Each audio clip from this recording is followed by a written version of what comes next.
everybody,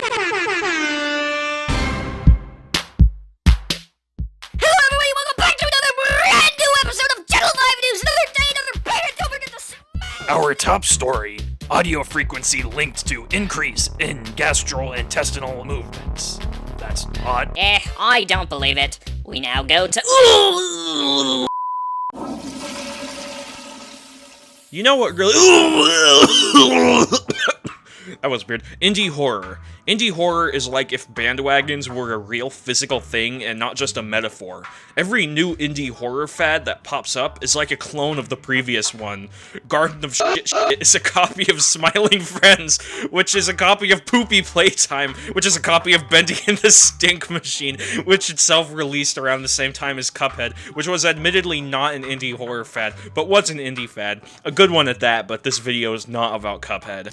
Notice how indie horror games are slowly bastardizing themselves through this endless chain of imitation. It all started with Five Nights at Freddy's, which put a sinister spin on an otherwise child-friendly premise. Ever since FNAF, every modern horror game seems to have an obsession with this style, and it only gets more and more prevalent as more of these games appear. Just look at the evolution of these games and how increasingly child-friendly they are. Five Nights at Freddy's, Hello Neighbor, Bendy and the Ink Machine, Baldi's Basics, Poopy Playtime. Side note, but this game is wrapped in like 12 layers of controversy, but I'm not going to get into it. Rainbow Friends, Garden of Banban. Notice how towards the end, they literally become clones of one another. Games that look friendly, but market themselves as horror games. If I put Poppy Playtime, Rainbow Friends, and Garden of Banban in front of my grandmother, she would probably not be able to tell them apart.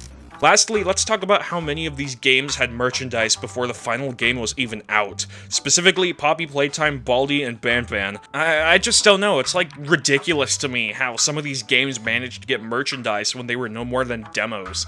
It's like the creators knew that these games are glowing beacons to YouTube Let's Players and their mostly child audiences, so they knew they could drop a 20-minute demo and secure a bag with just that material. It's ludicrous.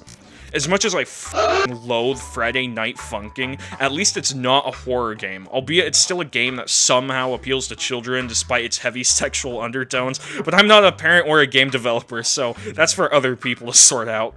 This has been Bathroom Break. I'm gonna flush myself down the toilet, and I'll see you next time. Goodbye. Story of Undertale.